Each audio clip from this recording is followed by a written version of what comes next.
Hello guys, मेरा नाम आदित्य कुमार है और आप देख रहे हैं अपना YouTube channel the way of success. तो दोस्तों, आज की इस नए वीडियो में हम लोग क्लास 10th का चैप्टर 8 साइंस का chapter 8 how do organisms reproduce, इस चैप्टर को हम लोग अच्छे से समझेंगे। इस चैप्टर का पहला पार्ट को हम लोग पढ़ेंगे, है ना।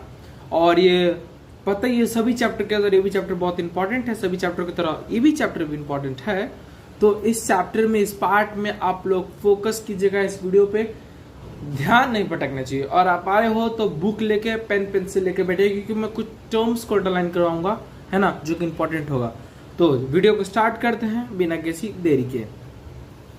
अब आगे बढ़ते हैं। देखिए यहाँ पे लिखा हुआ है कि जब हम लोग बिफोर वी डिस्कस, है ना, रिप्रोडक्शन के मैकेनिज्म को डिस्कस करने से पहले एक बेसिक सवाल होता है कि व्हाई डू ऑर्गेनिज्म प्रोड्यूस, है ना। एक बेसिक सा सवाल है, कोई भी जीव रिप्रोड्यूस क्यों करता, व्हाई डू ऑर्गेनिजम्स रिप्रोड्यूस, है ना। इसका जवाब क्या है? तो आपको पता है, नॉर्मली हमें ये पता है कि देखिए इसमें लिखा भी हुआ है कि देखिए reproduction is not necessary to maintain the life of an individual of an organism, unlike the essential life processes such as nutrition, respiration, excretion and other hand देखिए इसमें बहुत चीज लिखा हुआ है, देखिए इसको हटाते हैं, बस इतना समझिए।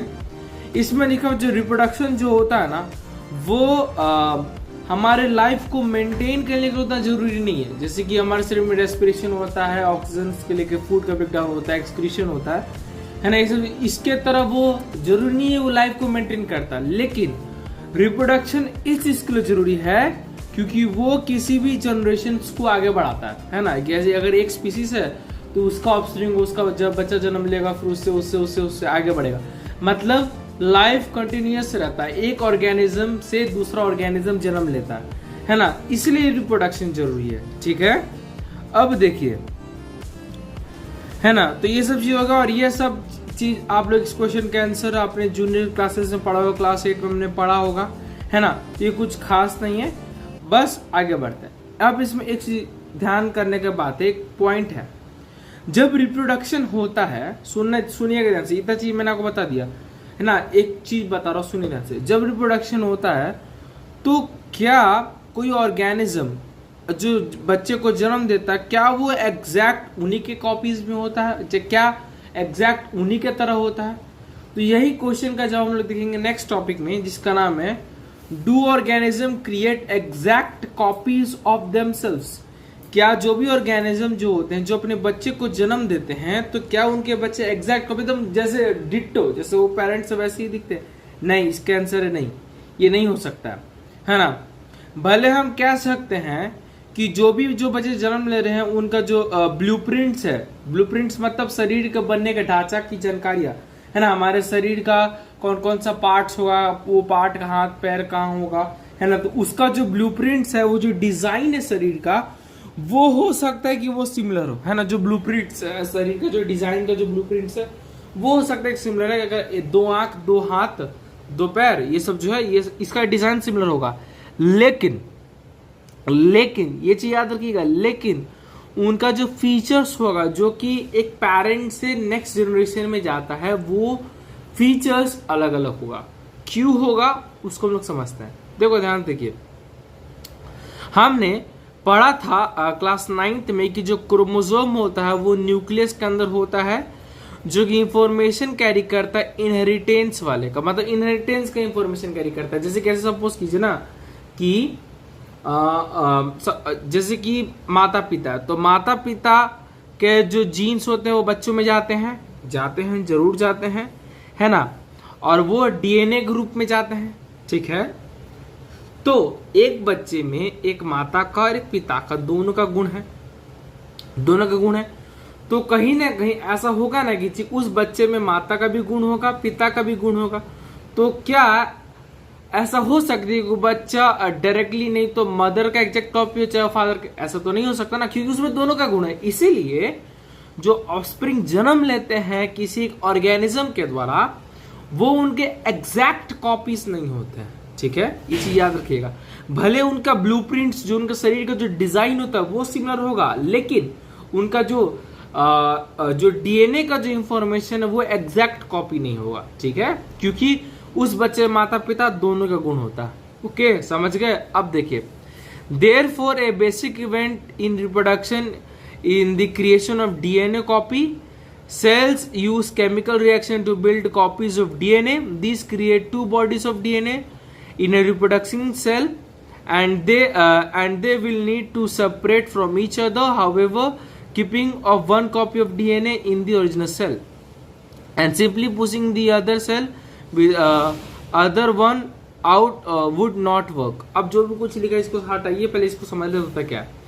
कहने का मतलब यह है कि जो रिप्रोडक्शन के दौरान जो रिप्रोडक्शन का मेन काम होता है डीएनए कॉपिंग, यानी पेरेंट से डीएनए को कॉपी करके किसको देना, ऑफस्प्रिंग को देना, ठीक है।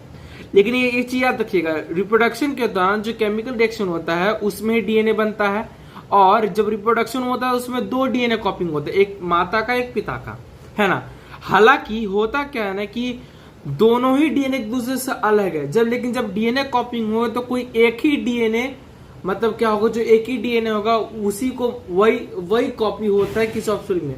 जैसे कि हाथ पैर बन रहा तो हाथ का डीएनए अलग, पैर का डीएनए अलग, ठीक है। आंख बन रहा, शरीर का जो रंग है ना, व्हाइट ब्लैक, है ना।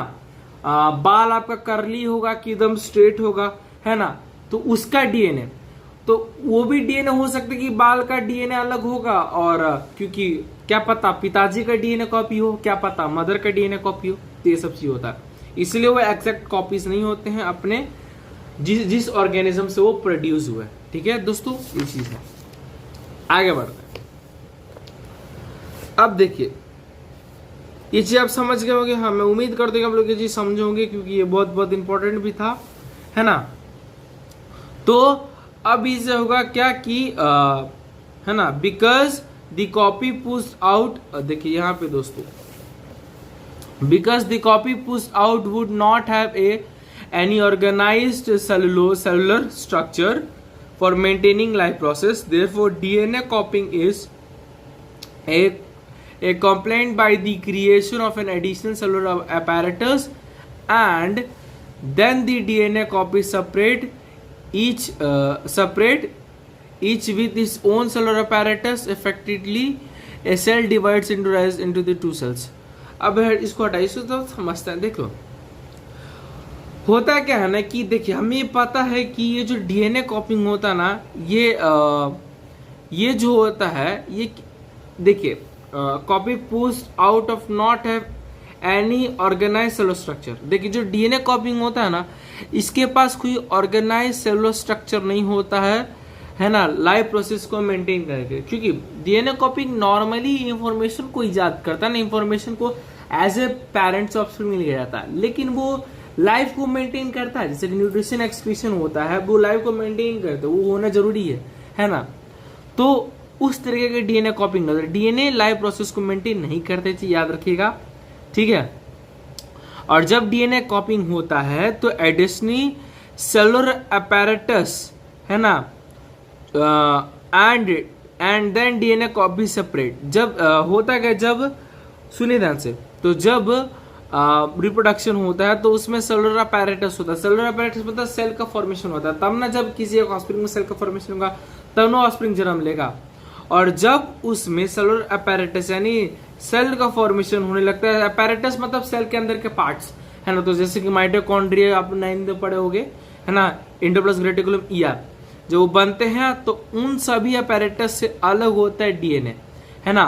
और वो कॉपी होके, है ना, मतलब समझो कॉपी होके सेलुलर अपैरेटस अलग हो जाता है, और तब वो देखिए, अब देखिए होता क्या है ना कि देखिए समझिए कि जब रिप्रोडक्शन के दौरान सेलुलर अपैरेटस का फॉर्मेशन होता है तो डीएनए कॉपीज उससे अलग हो जाते हैं, क्योंकि वो सब मतलब क्या करो, डीएनए कॉपी हो रहे हैं, और उस दौरान जो सेलुलर अपैरेटस होते हैं, यानी जो सेल के अंदर के पार्ट्स होते हैं, वो डिवाइड होते हैं और वो अपने से ही न्यू सेल्स को फॉर्मेशन करते हैं। देख नॉर्मली आप इतना समझिए ना, देखिए मैं आपको ना ऐसे कैसे बताऊं मैं आप लोग को, जैसे कि देखो यहाँ पे देखिए, जैसे कि अमीबा कहते हैं कि यहाँ पे एक एग्जाम्पल दे समझे। देखिए मान लीजिए रिप्रोडक्शन कर रहा है, ठीक है, मान लीजिए रिप्रोडक्शन कर रहा है कोई जीव है, इसको अमीबा है ये। अब देखिए, अब डीएनए कॉपिंग हो रहा है, तो डीएनए कॉपिंग क्या सेल apparatus से अलग होगा? जरूर होगा, क्योंकि देखिए डीएनए सेल ही के अंदर प्रेजेंट होता है, लेकिन सेल apparatus क्या करता है? सेल के अंदर के पार्ट्स, ठीक है। अब डीएनए कॉपिंग में वो डीएनए कॉपिंग सेलुलर apparatus से अलग कैसे हो जाता है? देखिए अलग मतलब देखियो, मतलब समझिए उससे अलग नहीं है, मतलब उससे सेपरेट नहीं है। कहने का मतलब है कि जब डीएनए कॉपिंग होता है ना, तो जो सेलुलर apparatus उससे मतलब निकल जाता है। इसको एग्जांपल तो समझते हैं। देखिए बहुत टफ हो, कॉम्प्लेक्स चीज हो गई ये। जैसे कि मान लीजिए ये सेल है, इसमें सेलुलर apparatus है, इसमें अलग अलग सेल ऑर्गेनल्स है। अब हो गया जब डीएनए कॉपिंग होगा तो उस दौरान जो सेल्स होंगे, सेल के जो apparatus होंगे ना, वो डिवाइड हो जाएंगे। जैसे कि न्यूक्लियस था, न्यूक्लियस डिवाइड हो गया, उसी तरीके से ऑर्गन्स भी डिवाइड हो गए। यही है सेलुलर apparatus से सेपरेट हो जाता है कौन? डीएनए कॉपिंग।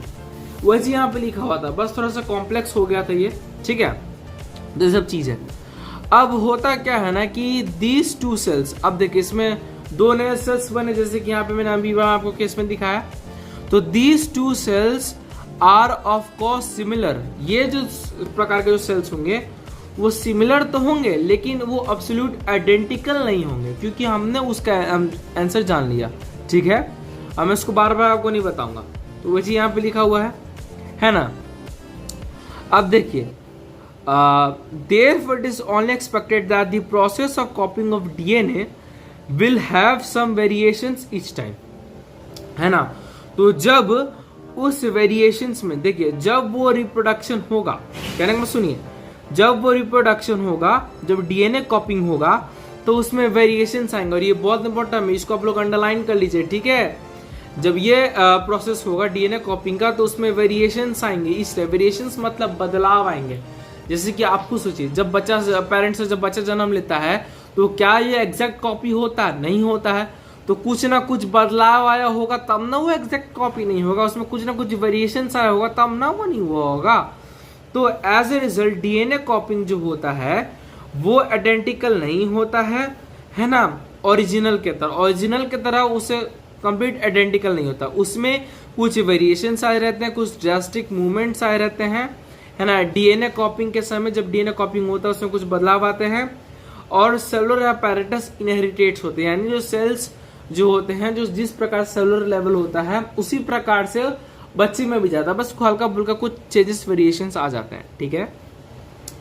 तो यही सब है ना। फिर यहीं पे लिखा हुआ है, कुछ यहाँ पे कुछ खास नहीं है ये।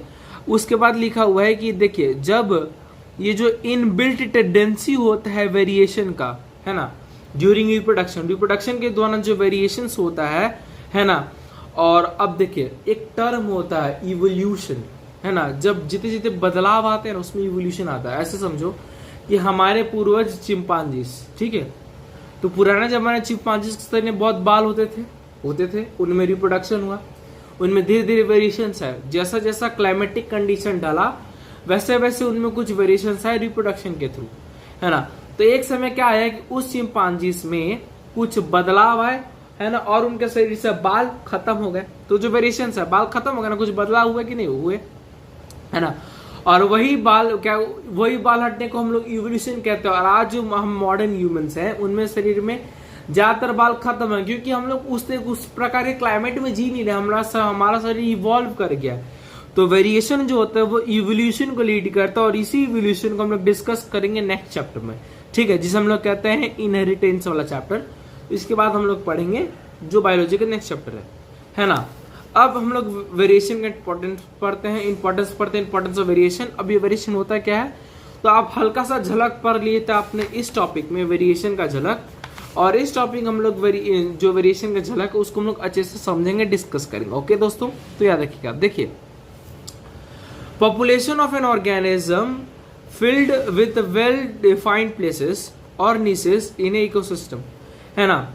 किसी भी ऑर्गेनिज्म का जो पॉपुलेशन होता है, वो हर अलग अलग जगह पर अलग अलग प्रकार के ऑर्गेनिजम्स पाए जाते हैं उनके पॉपुलेशन के साथ साथ, और वो अलग अलग प्रजाति के होते हैं। और नीसेस मतलब प्रजातियां, ठीक है।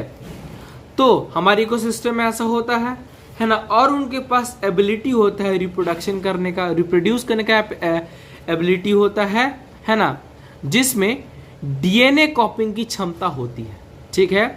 जो कि एक इंपॉर्टेंट होता है maintenance of the body design features. किसी भी बॉडी डिजाइन को मेंटेन करना है, उस ऑर्गेनिज्म को जो बॉडी ब्लूप्रिंट का जो डिजाइन होगा उसको मेंटेन करता है रिप्रोडक्शन, ठीक है ना। तो हर एक पर्टिकुलर प्रकार का जो नीश होता है, पर्टिकुलर प्रकार का जो प्रजाति होता है, उनका बॉडी डिजाइन भी अलग होगा, उनका फीचर्स भी अलग होगा, ठीक है। तो इसको हम लोग ना एज एग्जाम्पल के थ्रू समझते हैं और ये वेरिएशन भी इसमें इंक्लूडेड होगा। तो आप लोग ध्यान से सुनेगा। सपोज कीजिए किसी कारणवश एक जगह पे कोई, जैसे कि पॉन्ड वाला एरिया, पॉन्ड वाला नदी तालाब वाला, वहां पे एक बैक्टीरिया का प्रजाति रहता है। और हुआ क्या ना, सपोज कि अचानक से ना टेम्परेचर अर्थ का बढ़ गया। अर्थ का टेम्परेचर क्या, सबको अंडरलाइन करते चलेगा। अर्थ का टेम्परेचर क्या हो गया, बढ़ गया, है ना। वाटर लेवल भी कभी कम हो गया, कभी ज्यादा हो गया, कहीं मेट्रॉइड्स आके गिर गया, है ना। तो कुछ ना कुछ अर्थ में बदलाव है। अब इससे होगा क्या ना कि जो ऑर्गेनिज्म जब अर्थ में बदलाव आ रहा था, जब अर्थ में जैसे कि टेम्परेचर बढ़ रहा था, कुछ ना कुछ वेरिएशन, कुछ ना कुछ अल्टरेशंस अर्थ में आ रहे थे, कुछ बदलाव आ रहे थे।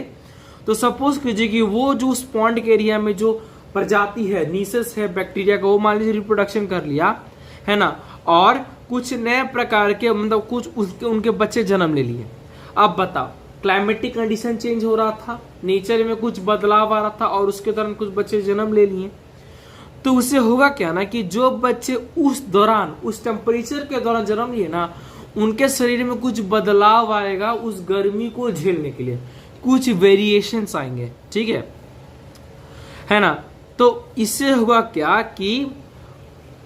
क्या कि हावेवर कुछ वेरिएशंस उस समय जो इंडिविजुअल जन्म लिए हैं उस पॉपुलेशन में, उनमें वो वेरिएशन आ गए। अभी से होगा क्या कि जब जब टेम्परेचर बढ़ेगा ना, तो वो ऑर्गेनिजम्स, है ना, जो कि रिप्रोडक्शन के दौरान, जब अर्थ में टेम्परेचर बढ़ा, अर्थ में ड्रास्टिक चेंजेस आया, रिप्रोडक्शन के दौरान जन्म लिया, तो उनके शरीर में वो वेरिएशन आ गया उस गर्मी को झेलने के लिए। तो जो ऑर्गेनिज्म के पास वेरिएशन होगा उस गर्मी को झेलने के लिए, तो वो जिंदा बच जाएगा। और जो पहले के उस टाइप का बैक्टीरिया जो बचा हुआ है, तो उसके पास तो वो वाला वेरिएशन है नहीं, क्योंकि उस टाइम तो टेम्परेचर बदल नहीं होगा, तो वो मर जाएगा। तो कहने का मतलब है कि जो वेरिएशन का इंपॉर्टेंस ये होता है, ये सर्वाइवल के चांस को बढ़ाता है, क्योंकि कुछ ना कुछ बदलाव आया है और वो बदलाव क्लाइमेटिक चेंजेस के हिसाब से है। तो जो बदलाव क्लाइमेटिक चेंजेस के बदलाव से हुआ है, और उसमें साथ साथ में उस दौरान रिप्रोडक्शन में उस दौरान कोई बच्चा जन्म भी लिया है, उसमें वेरिएशंस भी आए हैं, है ना, माता पिता के भी चेंजेस आए हैं, नेचर के जिसे कहते हैं नेचुरल सिलेक्शन कहते हैं, हम लोग आगे पढ़ेंगे नेचुरल सिलेक्शन नेक्स्ट चैप्टर में। तो नेचर के द्वारा भी, नेचुरल सिलेक्शन के द्वारा भी वेरिएशंस आए हैं, है ना। इसलिए कहते हैं ना, गर्भवती महिला को ना घर से बाहर नहीं निकालते, क्योंकि कुछ ना कुछ इफेक्ट्स पड़ सकते हैं बच्चों पे, कुछ रीजन होता है, जैसे हम लोग नेचुरल सिलेक्शन कहते हैं, है ना।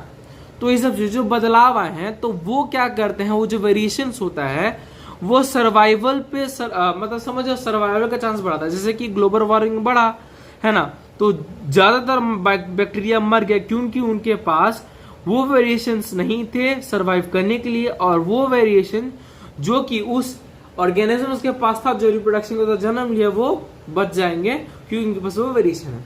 तो ये वेरिएशन का इंपॉर्टेंस होता है, ठीक है ना।